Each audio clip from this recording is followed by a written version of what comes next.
Memang Allah itu sudah ngeset istilahnya. Kehidupan manusia itu ada di dalam Al-Quran. Seperti kasus Ibu Umi itu yang katanya jantungnya bengkak, labnya itu bermasalah, sampai dioperasi. Mau dioperasi yang kedua dia nggak mau. Setelah diperbaiki akhlaknya itu dengan suami, dengan anak-anaknya, ya alhamdulillah ya diberikan kesembuhan oleh Allah. Memang sebagian besar penyakit itu akibat dari akhlak yang kurang baik. Setelah akhlak diperbaiki ya sama Allah Ta'ala ya diberikan kesembuhan. Terus ini ada orang yang tanya mengenai susah tidur, insomnia. Itu memang ya penyebabnya macam-macam. Ya karena banyak pikiran juga bisa, atau bentrok dengan suami, dengan keluarga, atau punya pekerjaan yang berat, ya bisa saja. Ada orang-orang tertentu kalau otak seseorang itu setiap saat itu adrenalin itu gerakannya itu lebih cepat kalau dibuat mikir ya. Bisa juga itu menjadikan sulit tidur. Jadi kalau mau tidur itu ya sebaiknya ya nggak usah mikir. Harus plong, harus nyantai. Kalau mau tidur itu harus wudhu, membersihkan tempat tidur, sambil baca Bismika Rabbi wa ta'udu jambi wa bika arfa'uhu.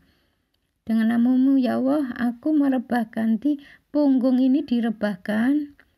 Nanti minta tolong sama Allah, kalau sudah waktunya bangun minta dibangunkan. Ya bisa aja orang itu rebah, seterusnya rebah nggak bisa bangun. Akhirnya ada di atas ranjang terus, kan bisa aja. Makanya ini minta pertolongan sama Allah, nanti setelah bangun itu minta dibangunkan lagi.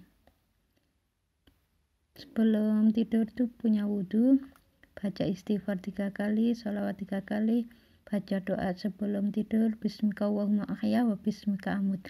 Terus tidur, insya Allah ya tidurnya bisa nyenyak. Sebelum tidur kok mikir, ya itu yang menyebabkan sulit tidur itu. Ya sunatullah ya tetap berlaku. Sunatullah itu kebiasaan pekerjaannya Allah.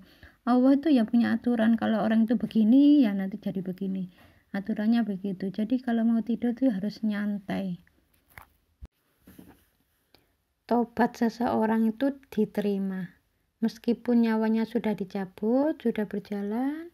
Jadi nyawa seseorang itu kan dicabutnya mulai dari ujung jari kaki ya terus berjalan sampai di lutut. Dia tuh tiba-tiba bertobat, sangat-sangat menyesal, sungguh-sungguh tobatnya, tapi kan belum sempat dibuktikan. Gak apa-apa, yang penting betul-betul serius tobat sungguhan. Andai kan dia tuh dikembalikan, gak jadi dicabut, ya Allah tuh tahu kalau dia tuh serius mau mengerjakan. Jadi tobatnya tuh dibuktikan. Karena ini dalam proses nyawa sudah berjalan mau keluar, terus baru bertobat, nggak apa-apa, tetap diterima asalkan belum sampai di tenggorokan.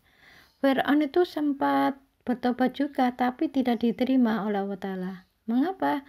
Ya karena tobatnya tuh mengatakan dia tuh tobat, mohon ampun, menyesal ya karena sudah sampai di tenggorokan. Karena kalau nyawa itu dicabut, sudah sampai di tenggorokan, itu mulai diperlihatkan surga, neraka, malaikat. Nah karena begitu tahu neraka itu seperti itu, Firaun itu ketakutan, akhirnya tobat, ya sudah tidak diterima. Tobat itu diterima sebelum kelihatan surga, neraka, malaikat itu semua yang gaib itu tidak kelihatan. Itu betul-betul tobat, mengatakan tobat takut. Ya selama ini itu kan cuma diterangkan surga itu isinya kenikmatan, neraka itu isinya siksa, apinya panas, kan cuma gitu, tapi tidak tahu seperti apa. Nah yaitu masih dalam keadaan seperti itu bisa diterima tobatnya. Kalau sudah diperlihatkan ya sudah berakhir. Ibaratnya orang ujian itu sudah diperlihatkan soalnya, ya namanya bukan ujian. Fir'aun itu tidak diterima tobatnya karena sudah sampai di tenggorokan. Jadi nyawa itu kalau sudah dicabut mulai dari ujung kaki terus sampai lutut sampai tenggorokan, nah mulai di tenggorokan itu mulai diperlihatkan surga, neraka itu diperlihatkan. Terus mengatakan tobat ya tidak diterima. Kalau ada orang mengatakan seperti ini, ya kalau sudah berulang kali dosa terus mohon ampun, melakukan dosa mohon ampun. Ya paling banyak 3 kali, kalau lebih 3 kali enggak diterima, enggak. Kalau Allah itu tidak seperti itu. Berulang kali melakukan kemaksiatan terus tobat, melakukan kemaksiatan lagi tobat, melakukan kemaksiatan lagi tobat. Iya kalau manusia sudah 3 kali tidak ada maaf bagimu, itu kalau manusia. Tapi kalau Allah enggak. Allah itu maha pengampun, Allah itu maha dermawan, loman banget sama hambanya. Jadi asalkan tidak ada niatan untuk maksiat ya, kan biasanya namanya manusia sudah tobat terus tiba-tiba di kantor ada orang mempengaruhi begini-begini, terpengaruh akhirnya terjerumus lagi ya. Akhirnya sadar tobat, besoknya dapat beberapa hari gitu lagi ya, enggak apa-apa sebelum nyawa dicabut loh. Kalau nyawa sudah dicabut mulai di tenggorokan tuh sudah tidak diterima. Jadi kalau masih di lutut, di kaki, nyawanya itu dalam keadaan berjalan ya diterima.